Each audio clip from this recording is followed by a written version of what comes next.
got everybody talking, man. This one's got everybody talking. Maybe on a week where they announced the ESPN deal, this is probably more of a talking point than the ESPN deal. Karrion Kross, Scarlett Bordeaux, are they gone? Are they not? A lot of questions still going on. Look, we're well past it. It's been documenting that, or it's been documented rather that they've been released. They've both said their goodbyes. They've both put up different ways to contact and book them.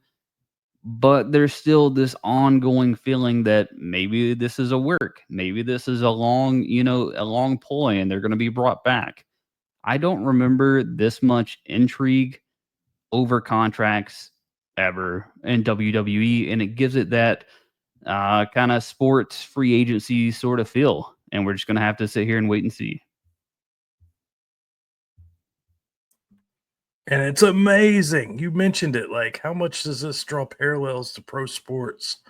Like, this is our ticket in to these underground things that we need more of. We need to see WWE cross, contract negotiations on live TV. We need to see wrestlers supporting these guys from both promotions. So much going on to it. We want Kross, the YouTube video, everything, man. This is wrestling, and this is what makes it great. And like we have evolved with the ESPN deal, this is maybe another avenue that we're evolving with. And I'm here for the ride. I'm loving every minute of it. I would love to know who shot the Karrion Kross video. I don't know if you've had the time to watch it, Maddie, but I was available the other night and just ended up watching the the entire thing. What's up, Joey? Discussing only your favorite topic tonight, Karrion Kross. Oh man, love you, Joey. But yeah, man, this I watched the whole video there with Kross, and it's just very.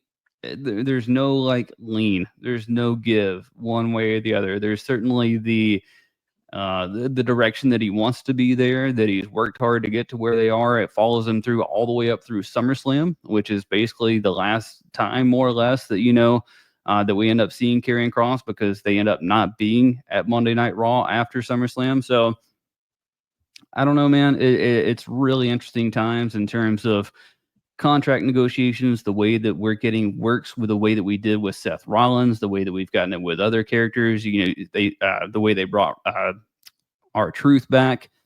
You just can't put your finger on the pulse anymore and know exactly where somebody's going, because if his contract truly ran out, then he can be anywhere tomorrow.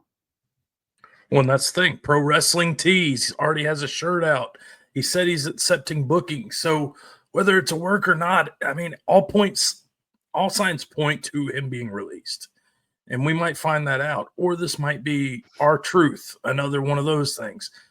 But it's fun, man. It's exciting, and that's all we've consumed for the past week. You see those signs at the crowd. I was kind of disappointed with the crowd not chanting "We want Kross" or anything in Quebec. I thought that was kind of a bummer right there.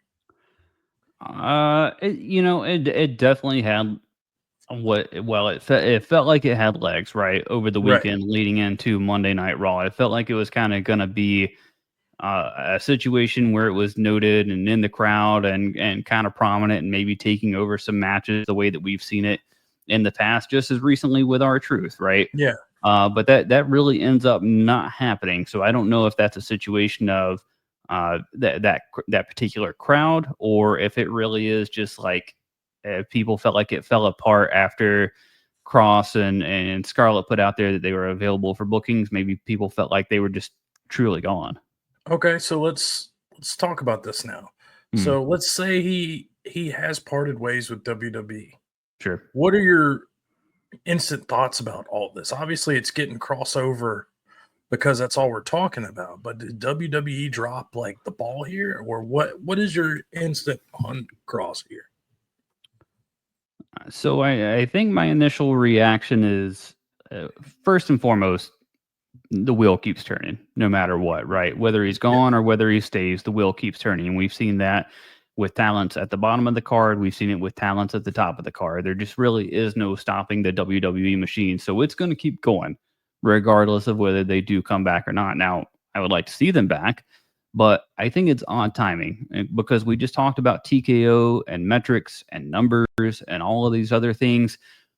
And everything that Cross has been doing since a little bit before SummerSlam says he's on the rise. And it says they might want to invest in this guy. So whether he is, winning on the main card or not, kind of irrelevant just from the standpoint that numbers are numbers and, chance are chance and sales are sales. So it's just an odd point for them to not be able to come together and get something done. Now, we've only got one side of the story. And that's basically Cross's side of the story for the most part.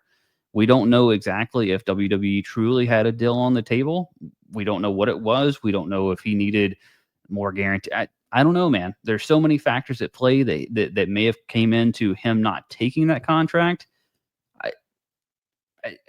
To me, if they truly want him there, they'll get it done because I think he wants to be there. How big of an impact does he make on AEW programming?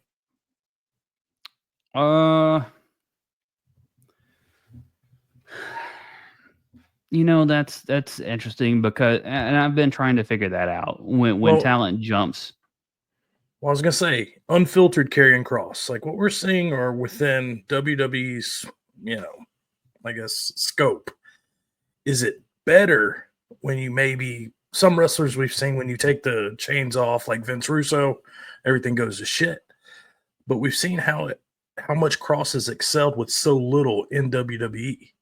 In AEW, does this become like a masterpiece? I think AEW right now has its core base of fans, and that's not going to change.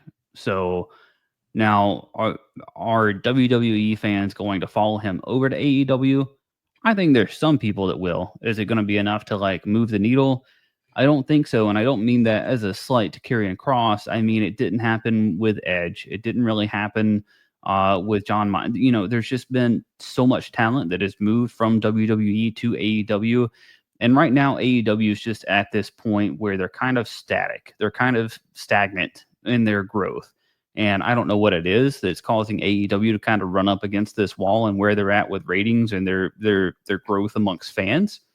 But I don't think, I don't know how much it changes. And I think it would all depend on the way it's booked. I mean, you think about Rusev. Rusev went over to AEW. Didn't do much of anything. Now he's right back in WWE. Same thing with Aleister Black. It's happened with a multitude of talent at this point. So I think that's kind of been tried and tested. Does that character take on a whole new life and do something different? Maybe, but my gut says no. Okay, I'm gonna keep it at that then. So he signs back with WWE. Obviously, in my opinion, they've dropped the fucking ball on Karrion Kross for the past couple months. So how does this work for Kross if he does re-sign in WWE? Yeah, and I'm right there with Joey. I'm not sure how well he fits into AEW. I don't know how much they got going on and how much I don't know. It's such a weird, there's so many times where people just assume so AEW is the clear alternative at this point to the North American fan base. And so as soon as a WWE talent gets released, people are automatically just oh, it'll totally pan out in AEW. And we have enough evidence at this point to say it doesn't always work out in AEW. And I could see the situation where maybe it's not the best fit. Maybe it is a TNA. Maybe it is back in New Japan Pro Wrestling. Maybe it is something like that. So I don't think AEW is the direct answer. I kind of do agree with that. But what you were saying, Maddie, if he signs back in WWE, I mean, the hard part is when, where, why, for what. Is it going to be different than what we got out of this last feud with Sami Zayn? Because it didn't do either of them any favors. It just didn't. I'm no more invested in Sami Zayn than I was before. And I would have been more invested in Kross had he won, but then he loses once again to Sami Zayn, who is a guy that can't get into the world heavyweight title picture himself. So why am I supposed to keep buying back into him as a serious threat or a serious contender? I like what he's got going on backstage. I like the promos, but in ring, WWE hasn't given me enough to invest in him. I think now is the perfect opportunity if you do this right with how WWE's treated this guy. We saw the promo he gave, I think it was at WrestleMania weekend on the show, everything about that. So why not have him come back as like the anti, not saying Stone Cold, not there's not a place for that. But I want an unhinged Karrion Kross just coming by like, WWE's done nothing but hold me fucking down. Like let him go off the rails a little bit and just let you know like how intense this guy can be and how he can, he's here to take over wrestling. Whether WWE lets him or not, he's gonna make this his show, Well, and he had that promo. I can't remember what it was after, what show it was after, where he was like, he did kind of go off. It was almost the way that Miz went off a little bit on talking Right. smack with that Daniel Bryan promo, and he had that included in his video that he ran on his YouTube page, whatever night that it was, and so I think he was on the cusp of being that, basically. Pretty much what you're describing. He was basically on the cusp of him being that. And as far as Bloodsport goes, I'd like to see Natty's Bloodsport crossover into WWE, but I guess that's not going to happen either. But yeah, it can't be this start and stop. You know what I mean? If they do bring him back at this point, it has to be to mean something, to move on to something bigger.